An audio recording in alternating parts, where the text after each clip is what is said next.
Genesis, chapter 40. Sometime later, the butler and baker of the king of Egypt did an offense to their lord, the king of Egypt. Pharaoh was angry with the two officials, the chief cupbearer and chief baker. And he had them arrested in the captain of the guard's house, in the prison where Joseph was.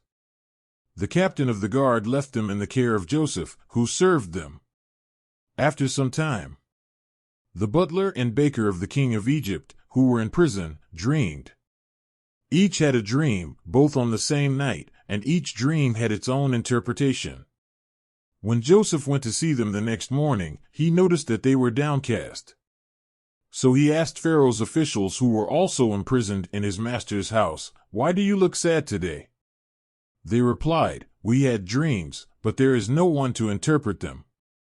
Joseph said to them, "Do not interpretations belong to God? Tell me your dreams."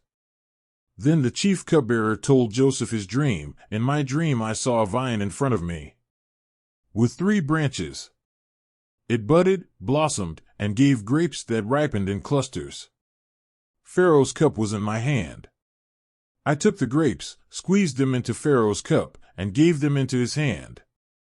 Joseph said to him, "This is the interpretation. The 3 branches are 3 days. Within 3 days Pharaoh will exalt him and restore him to his position, and you will serve the cup in his hand, as you used to do when you were his cupbearer.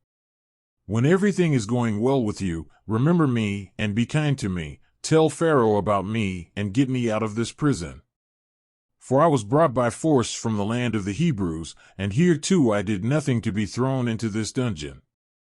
The chief baker, hearing this favorable interpretation, he said to Joseph, "I too had a dream. On my head were 3 baskets of white bread. In the top basket were all kinds of bread and sweets that Pharaoh loves, but the birds came to eat from the basket that I had on my head." And Joseph said, "This is the interpretation. The 3 baskets are 3 days. Within 3 days Pharaoh will behead him and hang him on a tree. And the birds will eat your flesh." 3 days later it was Pharaoh's birthday, and he held a feast for all his advisers. In their presence he reintroduced the chief butler and the chief baker. He restored the chief cupbearer to his position, so that he was again the one who served Pharaoh's cup. But he had the chief baker hanged, as Joseph had told them in his interpretation. The chief cupbearer, however, did not remember Joseph. On the contrary, he forgot about him. Genesis, chapter 41. At the end of 2 years, Pharaoh had a dream. He was standing by the Nile River, when 7 beautiful and fat cows came out of the river and began to graze among the reeds. Then 7 more cows, ugly and skinny, left the river and went to join the others on the banks of the Nile. So the ugly and skinny cows ate the 7 beautiful and fat cows. Then Pharaoh woke up. He fell asleep again and had another dream. 7 ears of wheat, big and good, were growing on the same foot. Then 7 more ears sprouted, shriveled, and withered by the east wind. The withered ears swallowed up the 7 large and full ears. Then Pharaoh awoke. Was a dream. In the morning, disturbed, he sent for all the magicians and wise men of Egypt and told them his dreams, but no one was able to interpret them. Then the chief cupbearer said to Pharaoh, "Today I remember my faults." Once Pharaoh was angry with his 2 servants and had me and the chief baker arrested in the captain of the guard's house. One night each of us had a dream, and each dream had an interpretation. Well, there was a young Hebrew man there with us, a servant to the captain of the guard. We told him our dreams, and he interpreted them, giving each of us the interpretation of his own dream. And everything happened as he had told us. I was restored to my position and the other was hanged. Pharaoh sent for Joseph, who was brought quickly from the dungeon. After shaving and changing his clothes, he presented himself to Pharaoh. Pharaoh said to Joseph, "I had a dream that no one can interpret. But I heard that if you hear a dream, you can interpret it." Joseph replied, "That does not depend on me, but God will give Pharaoh a favorable answer." Then Pharaoh told Joseph his dream. "I dreamed that I was standing on the bank of the Nile, when 7 cows came out of the river, beautiful and fat, and began to graze among the reeds. Then another 7 came out, rickety, very ugly and thin. I have never seen such ugly cows in all the land of Egypt. The skinny and ugly cows ate the 7 fat cows that had appeared first. Even after having eaten them, it didn't look like they had, as they were still as thin as before. Then I woke up. Then I had another dream. I saw 7 ears of grain, full and good, growing on the same stalk. After them, 7 more sprouted, withered, parched by the east wind. The lean ears swallowed up the 7 good ears.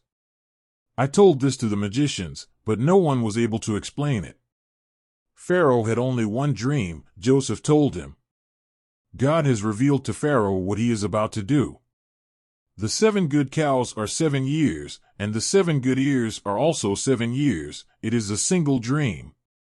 The 7 skinny and ugly cows that came up after the others, and the 7 withered ears, scorched by the east wind, are 7 years. There will be 7 years of famine.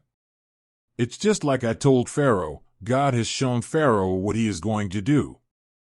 7 years of great plenty are about to come over all the land of Egypt. But then will come 7 years of famine. Then all the times of plenty will be forgotten, for famine will ruin the land. The famine that will follow will be so severe that the time of plenty will no longer be remembered on earth. The dream came to Pharaoh twice because the matter has already been decided by God, who hastens to carry it out. Now look for Pharaoh a discerning and wise man and put him in charge of the land of Egypt. Pharaoh must also appoint overseers to collect 1/5 of Egypt's harvest during the 7 years of plenty. They are to gather what they can in the good years to come and make stocks of wheat which, under Pharaoh's control, will be stored in the cities. This store will serve as a reserve for the 7 years of famine that will come upon Egypt, so that the land will not be devastated by famine. The plan seemed good to Pharaoh and all his advisors. So Pharaoh asked them, "Are we going to find someone like this man, in whom is the divine spirit?" So Pharaoh said to Joseph, "Since God has revealed all these things to you, there is no one as discerning and wise as you. You will have command of my palace, and all my people will submit to your orders. Only with regard to the throne will I be greater than you." And Pharaoh went on to say, "I give you now command of all the land of Egypt." Then Pharaoh took his signet ring from his finger and put it on Joseph's finger. He ordered him to dress in fine linen and put a gold chain around his neck. He also had him climb into his second royal chariot, and at the head the heralds were shouting, "Make way!" Thus Joseph was placed in charge of all the land of Egypt. Pharaoh also said to Joseph, "I am Pharaoh, but without your word no one will be able to lift hand or foot in all Egypt." Pharaoh named Joseph Zaphenath-Paneah and gave him Asenath, daughter of Potipharah, priest of On, as his wife. Then Joseph went to inspect all the land of Egypt. Joseph was 30 years old when he began to serve Pharaoh, king of Egypt. He left Pharaoh's presence and went through all of Egypt. During the 7 years of plenty the land had great production. Joseph collected all the surplus of the 7 years of plenty in Egypt and stored it in the cities. In each city he stored the wheat harvested from the surrounding fields. So Joseph stored up much wheat, like the sand of the sea. Such was the quantity that he ceased to write it down, because it was beyond all measure. Before the years of famine, Asenath, daughter of Potipharah, priest of On, bore Joseph 2 sons. To the first, Joseph named Manasseh, saying, "God made me forget all my suffering and all my father's house." The second son he named Ephraim, saying, "God has made me prosper in the land where I have suffered." So the 7 years of plenty in Egypt came to an end. And the 7 years of famine began, as Joseph had foretold. There was famine in all lands, but all over Egypt there was food. When all of Egypt began to suffer from famine, the people cried out to Pharaoh for food, and Pharaoh replied to all the Egyptians, "Go to Joseph and do as he says." When the famine had already spread throughout the land, Joseph had the storage places opened and began selling wheat to the Egyptians, as the famine was getting worse throughout Egypt. And people came to Egypt from all over the land to buy grain for Joseph, because the famine was severe everywhere.